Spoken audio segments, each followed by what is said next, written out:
Ryan Gosling is in talks to join a Star Wars movie. The Oscar nominations got released. Leonardo DiCaprio in Martin Scorsese's serial killer movie is back on. The Brutalist has 2 AI controversies. And Resident Evil is getting rebooted. Let's get into this week's movie news. What's up, movie friends? Welcome back to Raiders of the Lost Podcast, the ultimate film and TV podcast. Resident Evil reboot. Yeah. Interesting. Yeah, actually, I'm pretty excited about this one. Interesting. This one I'm fine with. There's a lot of potential. Keep it in the mansion. That would be cool. Yeah, so I'll tell you about it later on. I can't wait to find out. Again, this is the weekly episode of Raiders of the Lost Podcast, the ultimate film and TV podcast, where we talk about all of the industry news so you don't have to look up anything in the internet. We read all the articles. We watched the trailers. We tracked the box office. So sit back, relax, and let us talk about what's happening in the world in film and TV. And take it away with the box office, James. So first up, number 1 at the box office this slow weekend is Flight Risk. It's number 1 at $11 million at the domestic box office. Its total budget was $20 million, so pretty good opening weekend from Mel Gibson in the Mark Wahlberg style as a balding pilot who's going to assassinate somebody on a plane. He's already bald. He's not balding. He's bald. He's bald as hell. You can't get more bald than that. I'm curious about this movie. It looks like a fun action flick, kind of like a classic like 90s, 80s kind of thing. Yeah, it looks like a fun, ridiculous, high-concept horror thriller. And Wahlberg's accent is like, "Hey man, I'm a flight risk, man. Y'all need a pilot. Y'all need a pilot." And this is actually great news for Lionsgate. This is their second win at the box office already this year. They need to make up that money from last year. Mufasa, second place, still chugging along. It just never goes away. $8 million at the domestic box office. Is anyone sick of Mufasa? Get out of here, man. Third at the box office, we have One of Them Days, $7 million in its second or opening weekend. Second. Starring Keke Palmer. Issa Rae produced this. SZA. Cool information about One of Them Days. It is pulled $14 million already at the box office, making its budget back in just 4 days. Also, one of the highest rated comedies in years at 97% on Rotten Tomatoes. So last week it made its budget back. Last weekend. Yes, and then so now it's just compounding on that. So it's become a very profitable film already. People like comedies. It looks pretty funny. This is proof that people like the comedy genre. We grew up in an era where comedies were coming out almost every weekend, and they were easily making $100 million at times. And I think that people have that craving for this at the theaters still. And this is an example. There were a couple of successful comedies last year. No Hard Feelings the year before. That did very well. So people want to go to the theaters and laugh, which is a silly comedy. And you don't need to spend $30 million on it. You can make one for $10 million. And speaking of comedy, we got an update on Scary Movie 6 later in the episode. Oh, yeah. I can't wait for. Sonic 2, baby. My guy. My blue man. Sonic 3. Sonic 3. You did it again. I wrote Sonic 3 again. Sorry, I'm like Ron Sonic Burgundy. 3. I'll read anything on the prompter. Sonic 3. $4.5 million in the domestic box office. Sonic 4 has been greenlit, everybody.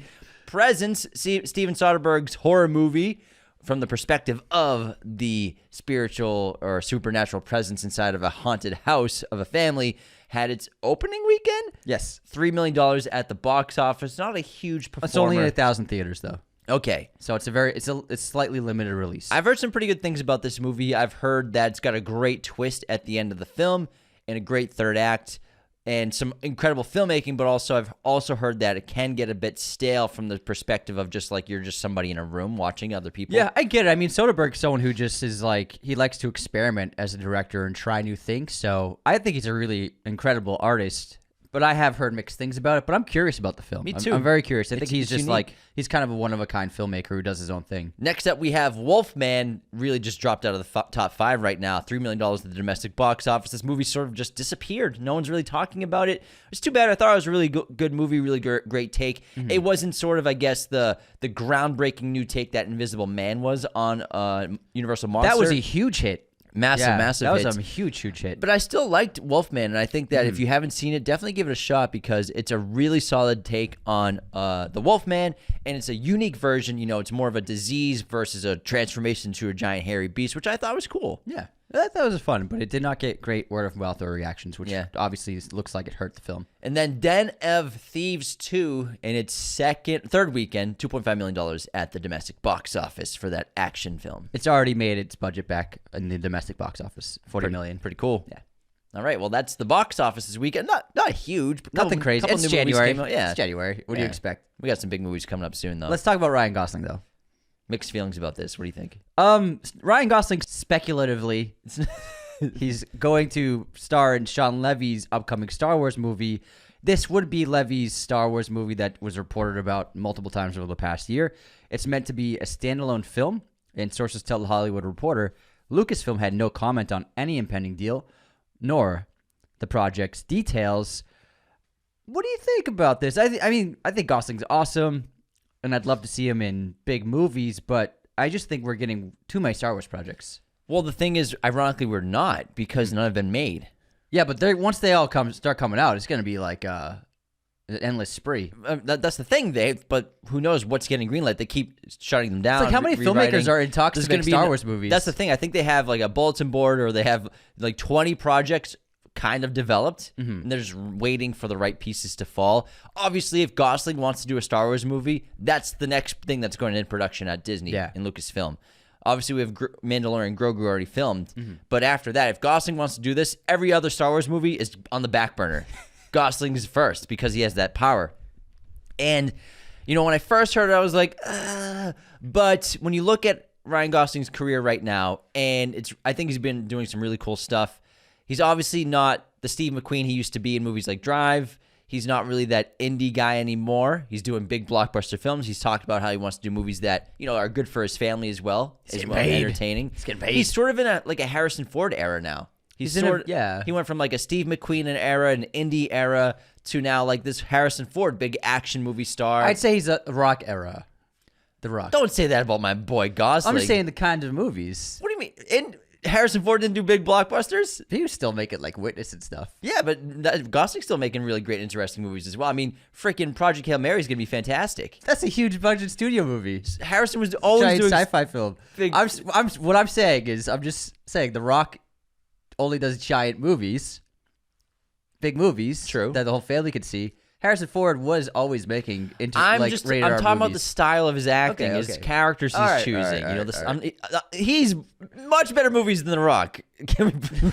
He's not. Ryan Gosling's not in Jumanji, Anthony. Sorry, with Jumanji. I've never seen it. I've never seen it. So I think he's in this like Harrison Ford era in terms of the style he's leaning into the comedy, the great stunt work, and big action blockbusters, which I think is cool. And obviously, Star Wars is part of that. If it's a one-off and it's an interesting movie, I don't see him playing a Jedi. I see him maybe playing, kind of a Harrison Ford-like character. Some outlaw in space who becomes a good guy. I guess they would go a Harrison Ford route with him, a Han Solo route. And I think it is what it is. If he wants to do it, I'm sure it'll be good. I'm sure Sean Levy's got a good script. Yeah. And at the end of the day, it's Ryan Gosling. He can do whatever the hell he wants. I kind of like Star Wars castings when it's mostly relatively unknown actors for the lead roles. You know what I mean? Yeah. That's generally how it always was done. Like, I mean, the mainstream audiences and popular culture didn't know who, like, even Adam Driver was outside of fans of girls and a couple of indies. Nobody knew who Daisy Ridley was. And then even with the cast of the original Star Wars, unknown actors, and then even something like Rogue One with Felicity Jones, she was well known in like film circles, but not on a worldwide scale, like not a named first A-list actress at that time.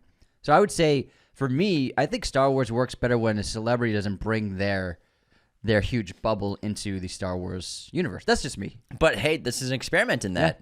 Yeah. It's never really happened like this before. before. It's never been a giant star and then put into a lead role in a Star Wars film. Versus Pedro's a big star, but he's already been Mando for a few years. Yeah. But like take the biggest... But Mando made him a big star. Yeah, but you're taking the biggest star on the planet right now. Yeah. Putting him in a Star Wars movie. Yeah. Star Wars generally makes the lead actor a star. For Star Wars and Lucasfilm, it's a good idea.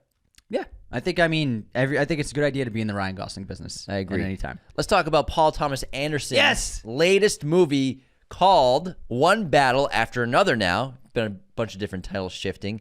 It was just screened in Arizona, private exclusive screening. The film stars Leonardo DiCaprio. It clocks in at 2 hours and 50 minutes and is being described as a high-octane action comedy packed with stunts, car chases, and elaborate action set pieces. The behind-the-scenes photos are great. There's a bunch of DiCaprio with this great handlebar mustache and a bunch of in pajamas, getting in arguments on a phone, on a payphone. He's got a sniper rifle shooting off a cliffside. Another sequence, he's in a man bun with a suit.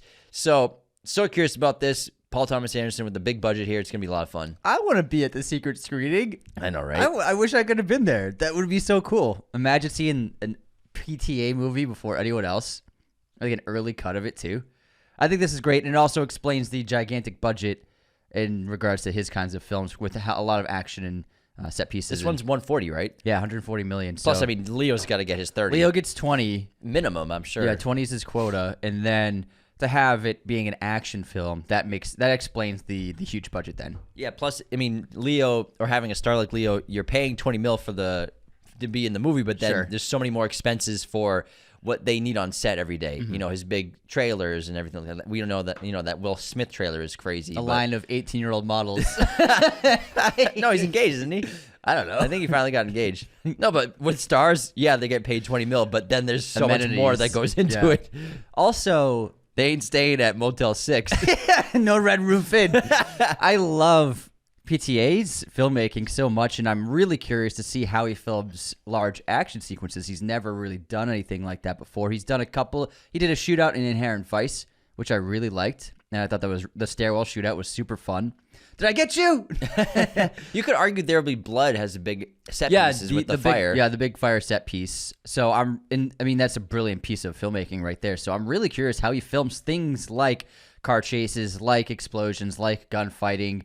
I can't wait to see his mind put on screen for action. I think it'll be different from anything we've seen before. I concur. All right, let's get into the next story here with the Oscar nominations, James. I guess we can. A bit so odd. The Oscars released their nominations, and James made an amazing list. It's a great list. Thanks. Of the order of the highest nominated films of the year. So Emilia Perez received 13 Oscar nominations, tied for the most ever. The Brutalist received 10. Wicked received 10. A Complete Unknown received 8.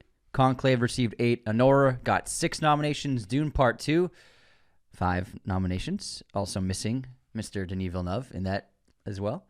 The Substance received 5. And then Nosferatu received 4 nominations, all in the artisan production categories. This was, I mean, honestly... Also, Gladiator 2 only got 1 nom. For what was it? I think it's special effects. Okay, gotcha. I mean, or visual effects. I could see that even winning, it looked so good at times. Are great. The Oscar nominations weren't really surprising to me because of what the Globe nominations looked like, what the DGAs looked like, what the Producers Guild, the SAG Awards, and the BAFTAs. So I wasn't surprised by this list. It kind of pretty much looks exactly like the Golden Globe nominations in a lot of ways.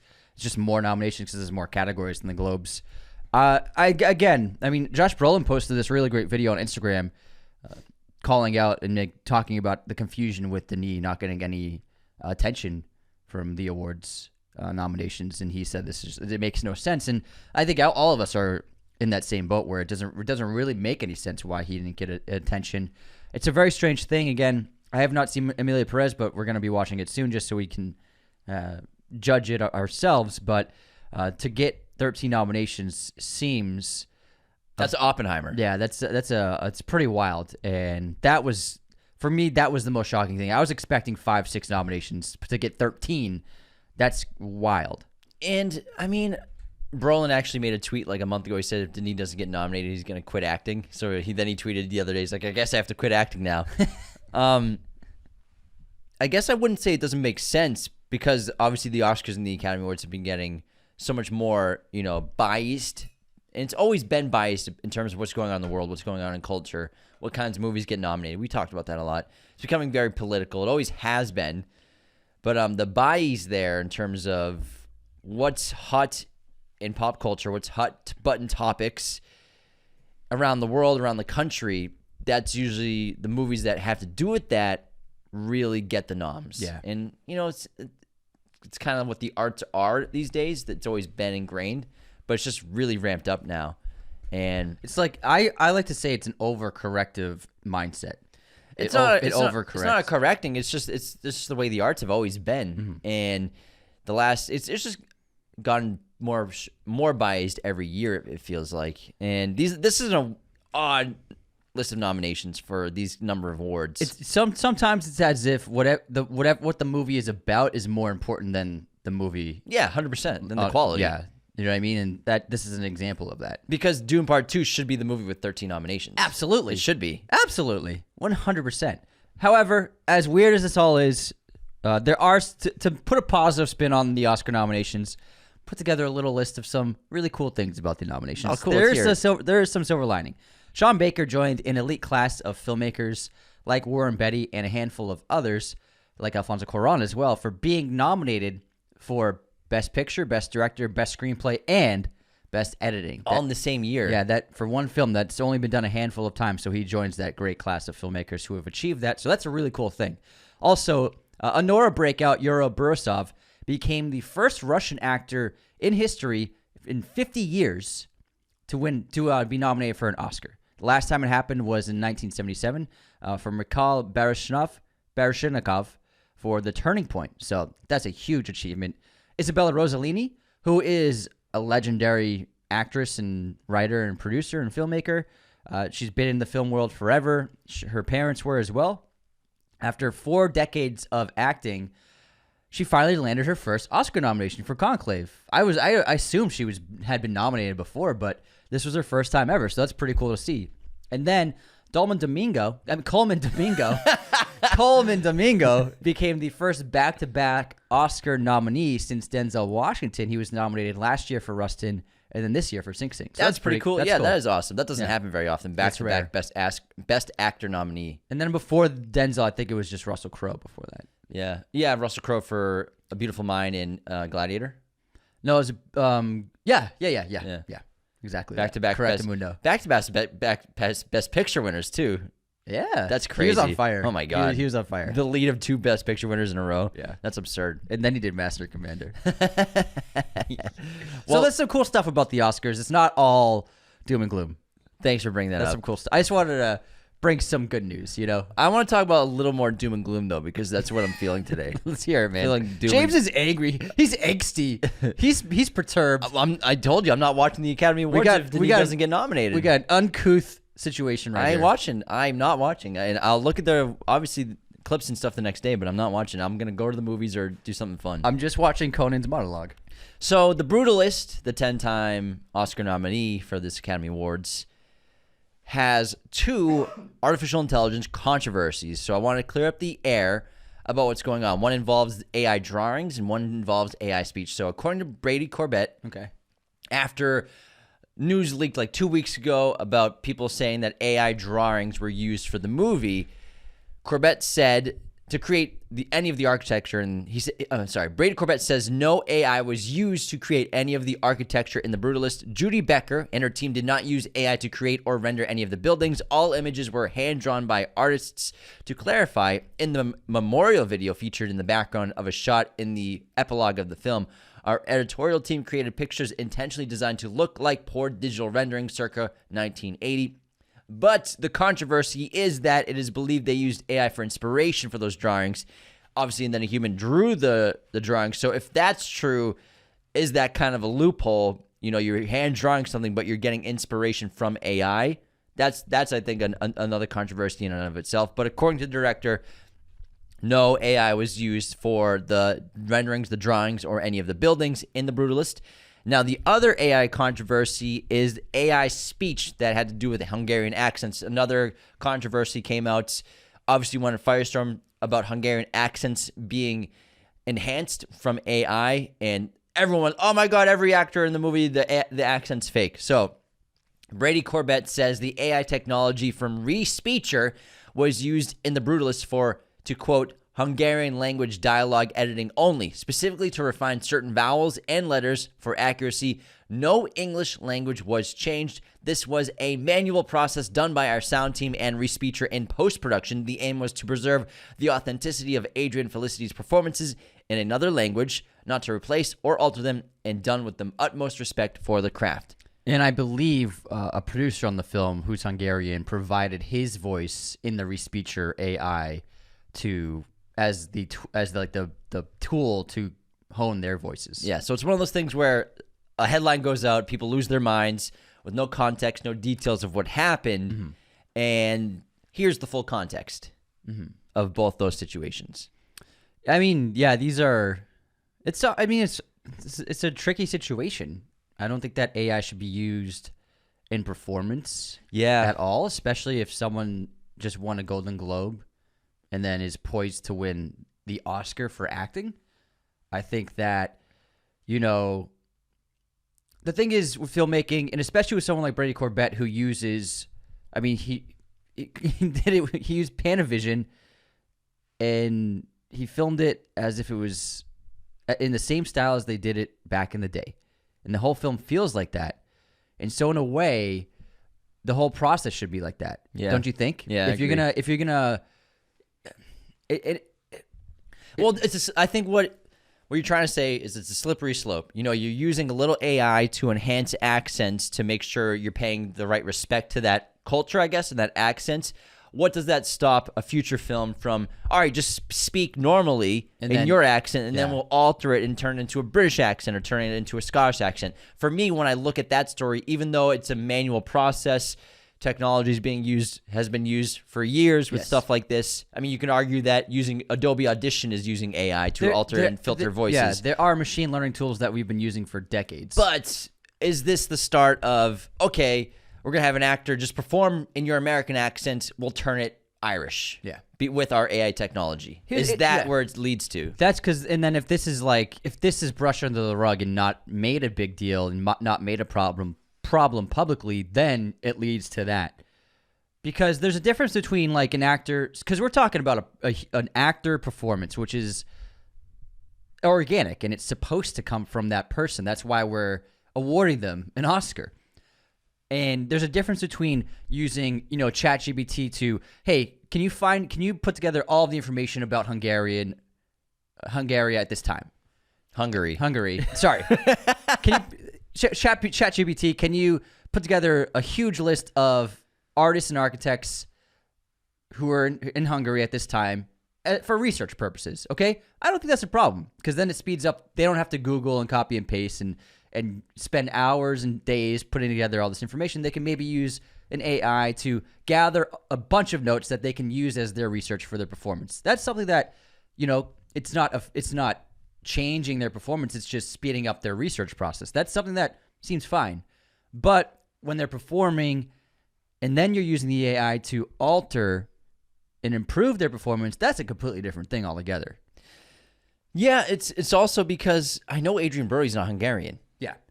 And I have never had a problem accepting very good accents, bad accents, mediocre accents that actors or actresses are doing. And I know that they're not from that culture. Americans don't know.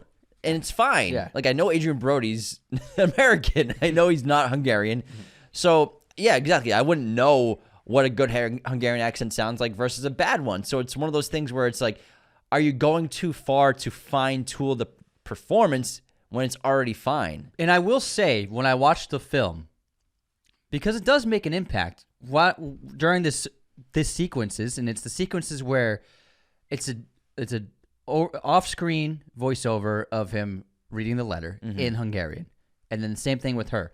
I remember watching the film, listening to the dialogue, and I was like, "Oh my God, Adrian Brody sounds amazing." Yeah, I was like, I don't know Hungarian, but like this sounds incredible.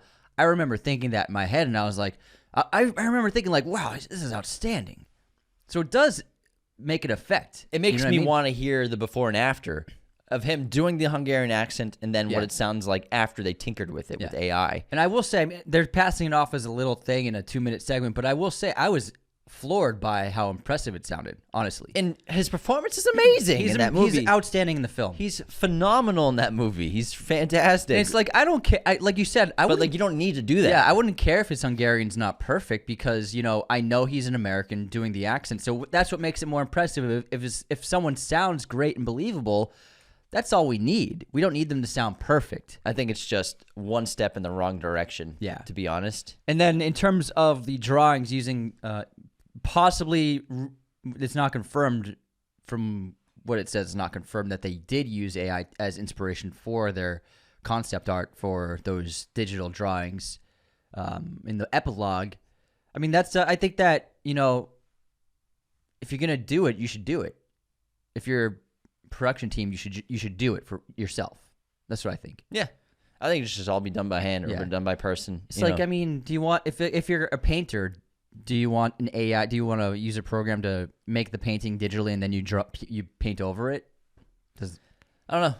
It's odd, but I think that, again, even though it's this small thing, I think it's a step in the wrong direction. Absolutely. Let's talk about a movie. Something lighter? That Scorsese, not exactly lighter, but funner. Scorsese and DiCaprio have been trying to make this movie for like 15 years now. Devil in the White City. We've talked about it before in the show and movie news in the past because it's been off and on for like the last 10 years. And even passed to another director for some time. And it was going to be a TV series too, I think like 2 years ago. So this is Devil in the White City. The story follows a serial killer, true story, who murdered dozens of people while in the city of Chicago, was busy with hosting the world's Columbian Exposition in 1893. And this is where he has like the murder mansion. Yeah. He had this building, this home full of like secret doors. He would trap people in there. The real Jigsaw. It was insane. True story. And they've been trying to get this made for so long, but it looks like it's back on. And this will be, I think, the 7th movie that they've done together, or 6th. Let's try and count them. Gangs in New York. 1. Departed. 2. Aviator. Wolf of Wall Street. Kills of Flower Moon. 5. Leo and him. There's another one in there somewhere. What is it? It's like playing Cinephile. So that's 5. That's Leo 5. Scorsese's.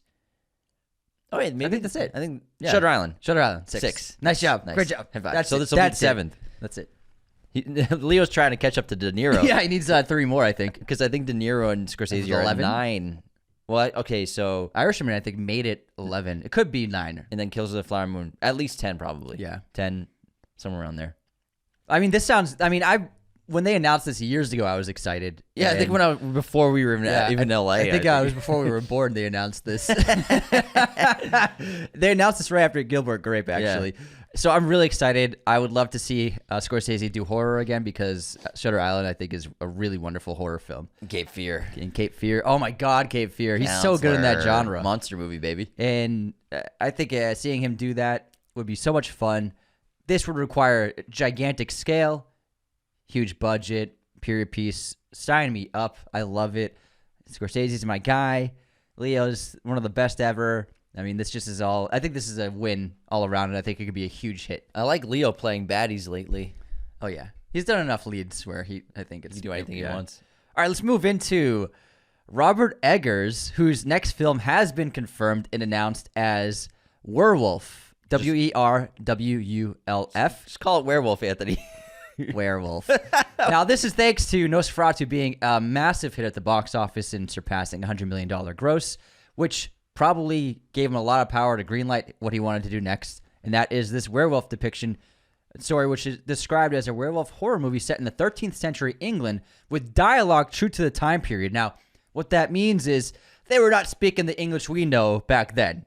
It's going to sound different. There's different words, different phrases, and also different patterns and rhythms. So I can't wait to see this. The actors are gonna have to really learn this new dialect because English has evolved over many centuries, and 700 years ago, it was very different from what we know now.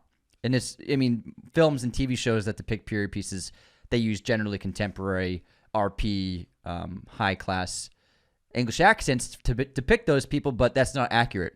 So I'll be really intrigued. I find that more intriguing, and I love werewolves. And we always talk about, we've never had really the werewolf movie. American Werewolf in London is the top, I would say. But you could, I think there's still just more potential to make like the best werewolf movie ever. It's still there. So I'm super excited for that. I'm also really excited for the authentic depiction of dialogue and back then. I think it sounds super cool. Yeah, I'm curious. Obviously the Witch is 1630s, and so that sounded great and looked great, and I think the actors did a terrific job with those performances. And this sounds pretty awesome. Another Christmas Day release. Christmas Day. Oh my God, Eggers on Christmas. I'm curious to see the folklore interpretation of a werewolf, because obviously we got the folklore Nosferatu, which was pretty fucking awesome. Oh yeah, I enjoyed the hell out of it.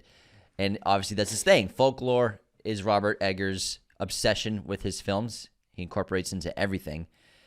Another announcement for Robert Eggers. He's set to make a sequel to Labyrinth, starring David Bowie and Jennifer Connelly. Thank God Nosferatu was a hit, man. Thank God. Here we go. Okay, I'm pretty excited about this reboot Of Resident Evil reboot is happening. Barbarian director Zach Cregger is officially set to direct the new Resident Evil movie. It will be more horror-focused and more faithful to the initial games from the 90s. 4 studios are currently bidding for the film, including Warner Brothers and Netflix. Cregger's been working with Warner Brothers.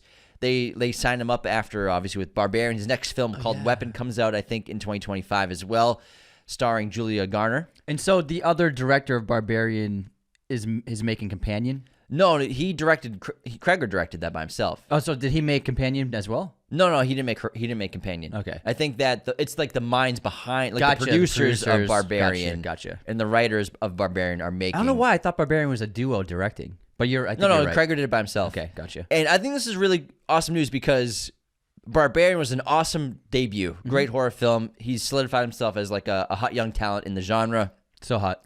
Resident Evil, even though there's been so many movies, so many games, we still haven't gotten, I think, the right adaptation. I like the first Resident Evil movie a lot. I really do. I think it's underrated, and I think should be revisited. It's got great horror. It's got a really good story, too. But I still think I've always thirsted for a great adaptation of those early video games. Like Brains for Zombie? Yes, exactly.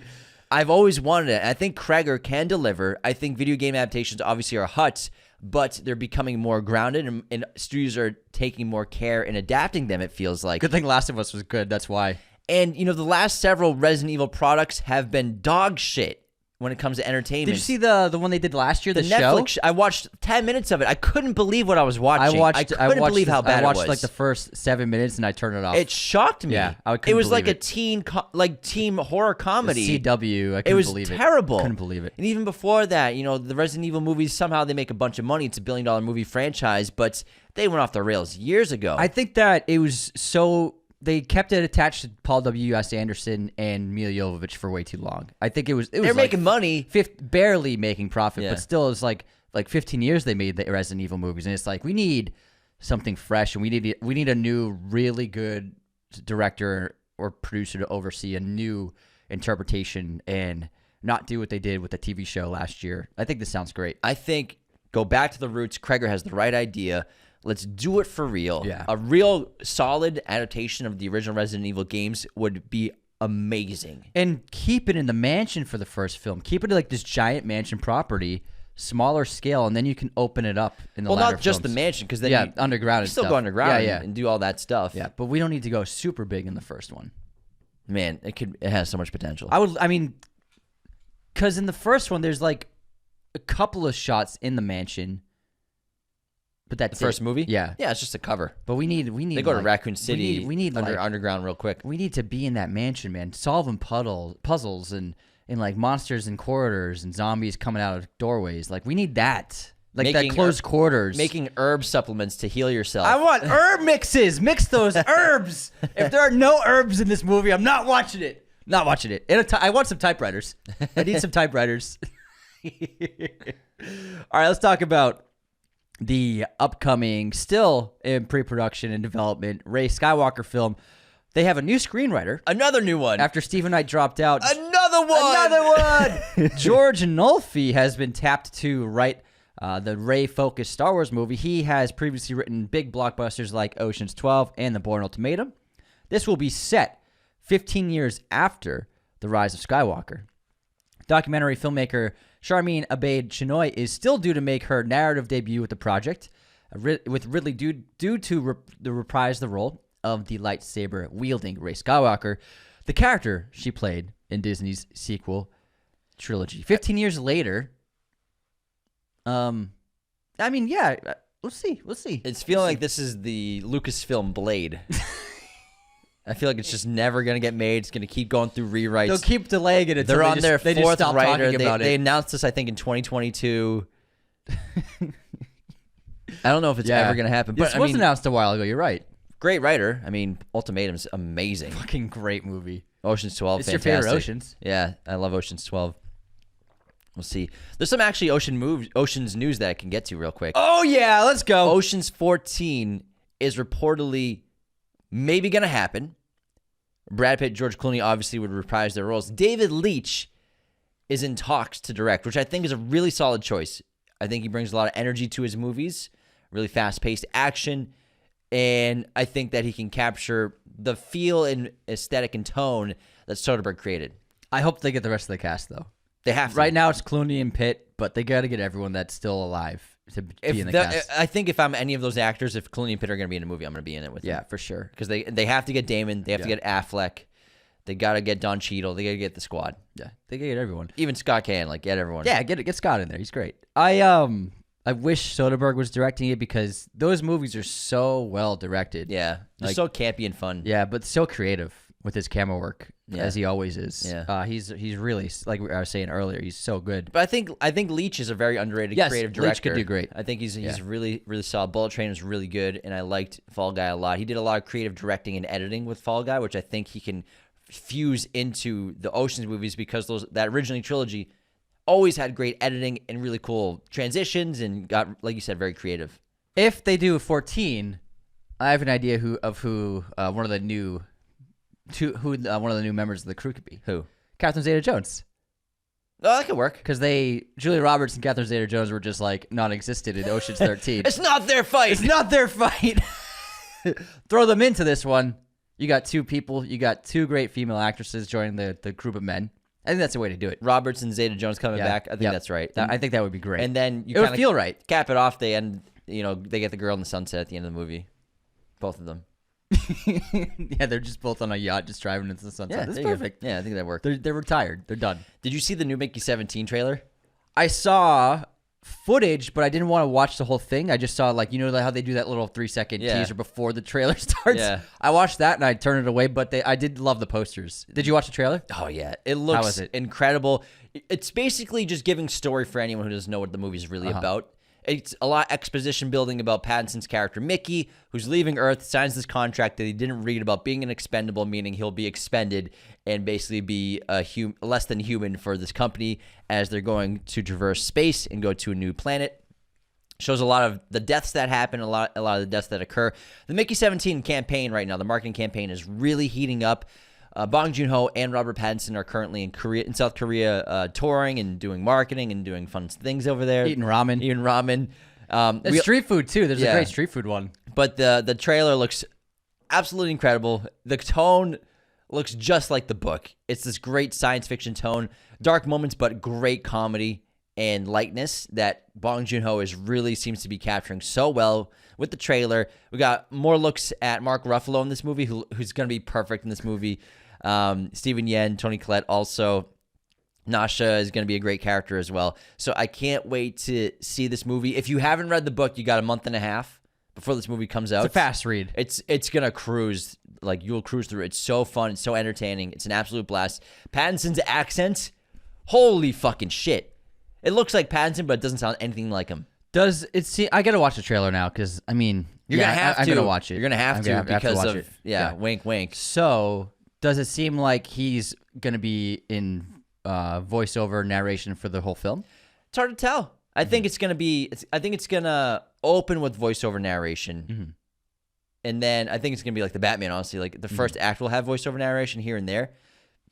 Hard to tell because some movies just do that for just the trailer, Love it. But the accent is absolutely incredible. It's like this high-pitched, nasally Southern accent in America. Sounds like Mickey. I couldn't believe it. It doesn't sound anything like him. I should have read the contract. He sounds so good. But, man, this movie's going to be awesome. But the trailer showed the huge scale and scope of it. It's a big movie. Also, a bunch of new posters were released. Love the posters. And so each poster sort of has a tagline of like how this world bites or sucks, and different ways of him dying, either freezing to death, being burned, poison. Poison. The syringe. Yeah. It's just all different manner of death. Yeah, but the trailer's great. The trailer's really funny. There's a lot of great moments of how he dies, and Bong Joon-ho's comedy really, he's always been a very funny director. He's always had great moments of a great laughter, and I think he's just the perfect choice to do this. I gotta watch this trailer. Trailer's awesome. Okay, I was like, you know what? I've read the book. I know the story. I'm not spoiling anything. Yeah, you're not. Yeah. It's not. Yeah. You need to watch it though. Yeah, I will watch it. I shall watch it. Literally, I shall watch it. do it. Let's talk about Supergirl again. We got our first behind-the-scenes look at Supergirl, Woman of Tomorrow. They also revealed a logo of Millie's chair. No. Logo revealed. Yes, Anthony, the logo is just Millie's chair. I'm Ron Burgundying at this. No, you're not. Logo, You didn't even read it.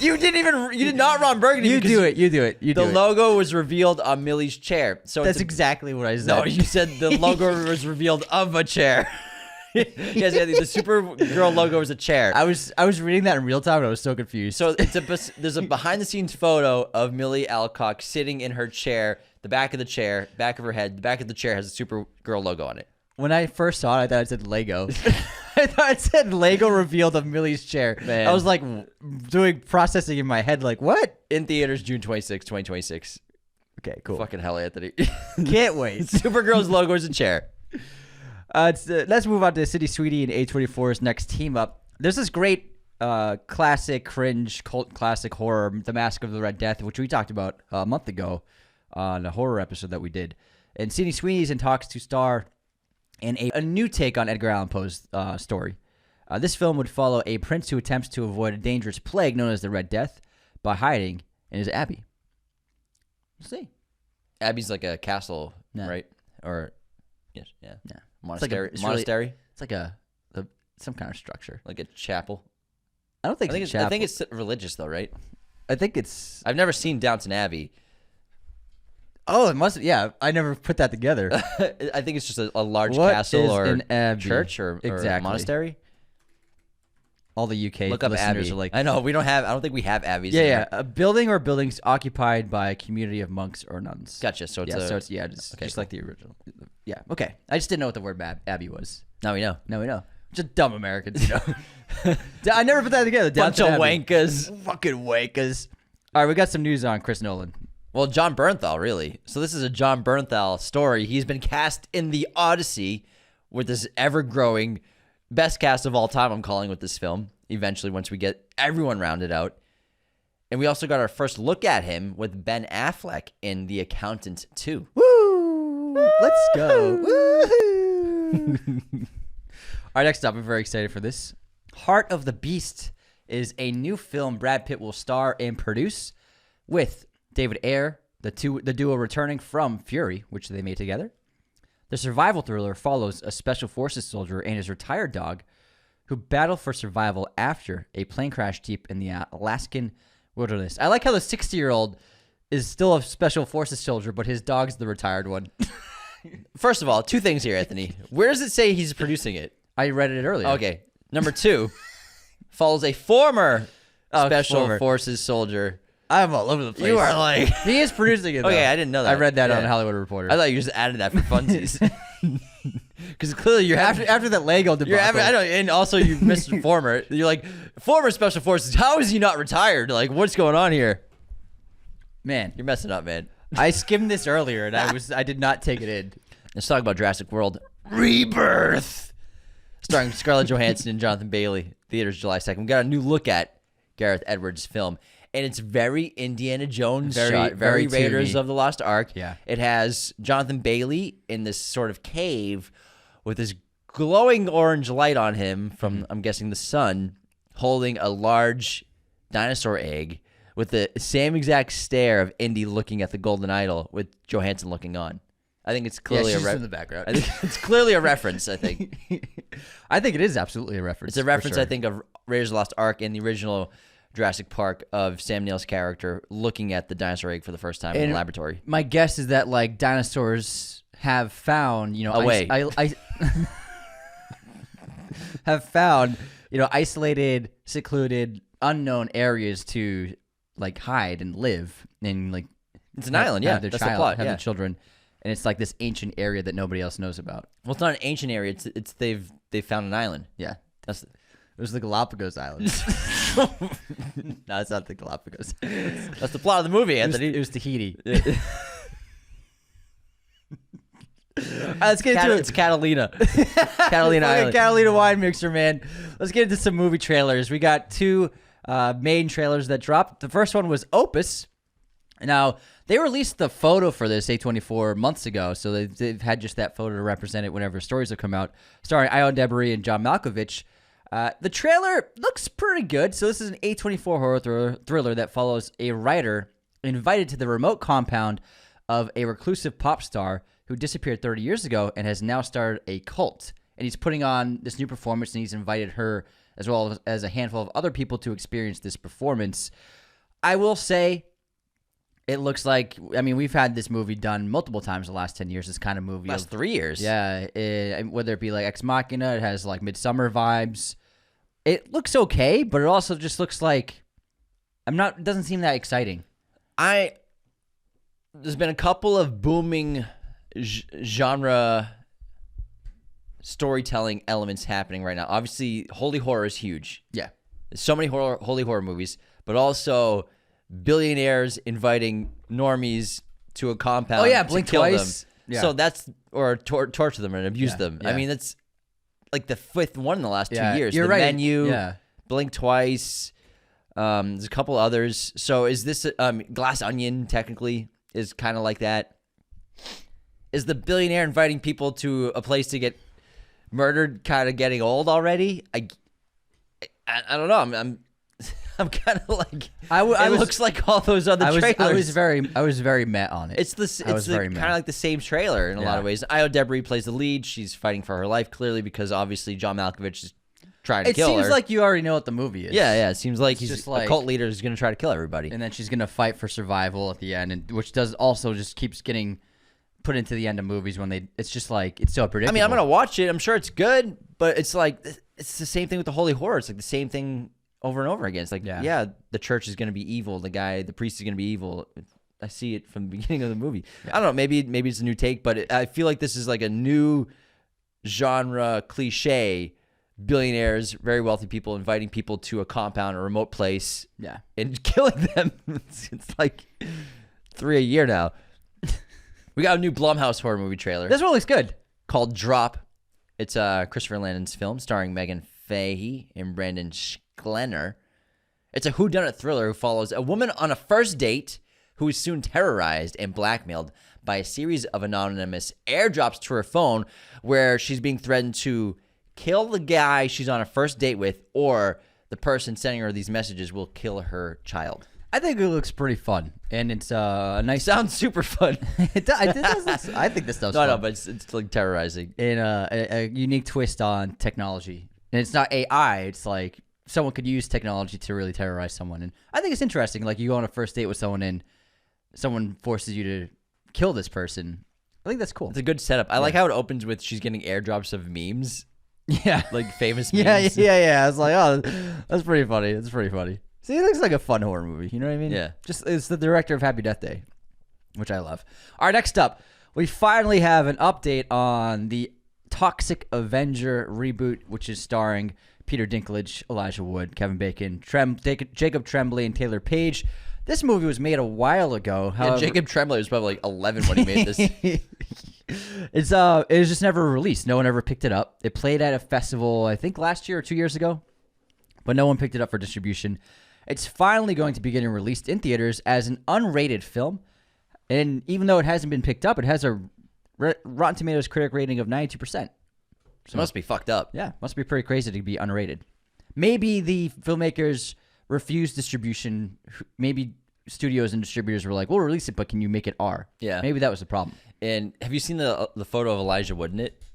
Months and months ago. He looks like the Frodo BTS photo that they shot of if he was turning into the Gollum. It looks like that. He looks like Penguin from Batman 2. It's crazy.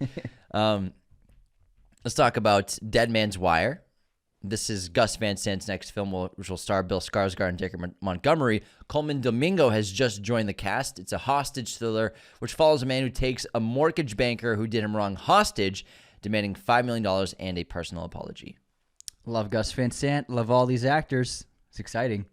Next up, we have the first look image at Park Chan-wook's next film, No Other Choice, starring Squid Game actor Lee Byung-hun. This film follows a man suddenly fired from a paper company, Dunder Mifflin, who is determined to find a new job and stop anyone in his way. It's just an image of him and what looks like his wife doing like some kind of cute dance in the yard. Looks like they're cheering. Yeah, like they got great celebrating. News. Yeah. Basically, what he's doing is he's taking out the competition for jobs. I like it. I like it a lot. I think he's doing anything he can to keep his job and get promoted. All right, talk about Scary Movie, bro. Scary Movie 6. we got a release date, June 12th, 2026. And we also got our first logos for Scary Movie 6, which is pretty much like the other ones. Yeah. And it's pretty exciting. And so it's currently in development from the Wayans Bros. Can't wait. Let's go. Lanterns update. Lanterns. Lanterns. That's how you usually do it. Lanterns. Ulrich Thompson has been cast as Sinestro in the Lantern series. That role was played by Mark Strong in the film. Gotcha. Tal Sinestro of Korugar is the arch nemesis of Green Lantern. At one point, the greatest member of the Green Lantern Corps, he was corrupted by his power and exiled for crimes against his own people. He now seeks to impose his own order and control onto the universe, employing a Yellow Lantern ring to combat the green he has grown to despise. His powers and ruthlessness have made him one of the most feared villains in existence, and eventually, he established his own Sinestro Corps. I put that because I did not know who Sinestro is. Yeah, he's the red dude in that movie. He's yellowy, too. Is he yellowy? Or maybe he's yellowy. In the Whatever. comics. Yeah. I never saw the Green Lantern movie with Ryan Reynolds.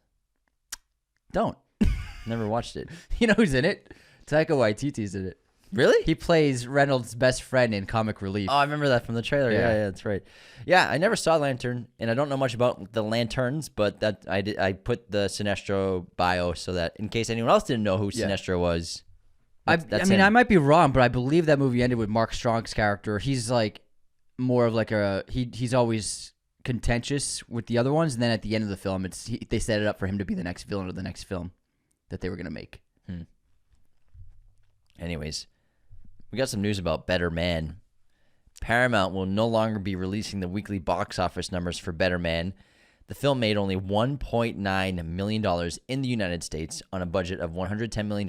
I think it still is under $15 million globally or under $20 million globally. So no one really saw this movie. I thought the movie was great.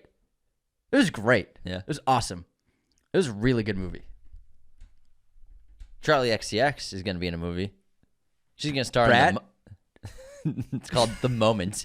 It's a movie based on her own original idea for A24. She's also producing the film under her new production company, Studio 365. It's not called Brat Productions? Nope. Anthony's Brad. Anthony, Brad Summer's over. They're not saying it anymore. Brad Summer's over. What did Brad even mean? It was just Like it was edgy- an aura. And that was just for the summer, man. What's the new thing, I wonder? I don't know yet. All right, let's take a look at, there's a new image for the Threesome. This stars Zoe Deutsch, Jonah Hauer King, and Ruby Cruz, and follows a man who's, one man's crush who leads him into a threesome that ends up having huge consequences. So this guy gets in a threesome, his crush is involved, and then another woman's involved. And then afterwards, he and his crush start dating, but then that other girl shows up with some dire consequences of some kind. That's what the synopsis said that I read. Dun, dun, dun. And there's one image released. They're basically pulling the Challengers image. Yeah, and did their own version of it. 100% are. Yeah, not as hot though. I No. mean, even though there's two girls in it, it's not as hot as the Challengers one. I gotta say. All right. Our last bit of news. Practical Magic 2 is happening, everybody. Nicole Kidman and Sandra Bullock are reprising their roles. Suzanne Bier from Bird Box is in talks to direct, and this film will be taking place inside of her retirement home. I thought you were serious. Did you ever see Practical Magic? Yeah, years and I've years never ago. seen it. Yeah, they're just So they're witches? yeah, they turn into witches. Okay. They like do Because I know I've just seen like the image, like candles. they do like and spells and practical magic and stuff. they do Practical Magic. Brew potions, all that shit. Okay, I've never seen it. I didn't even know it was a thing until it was announced. This sequel was announced months ago, and everybody was freaking out of joy. And I was like, "What's Practical Magic?" I had no idea. It's on Max if anyone wants to watch it. I saw the thumbnail. Maybe you should check it out.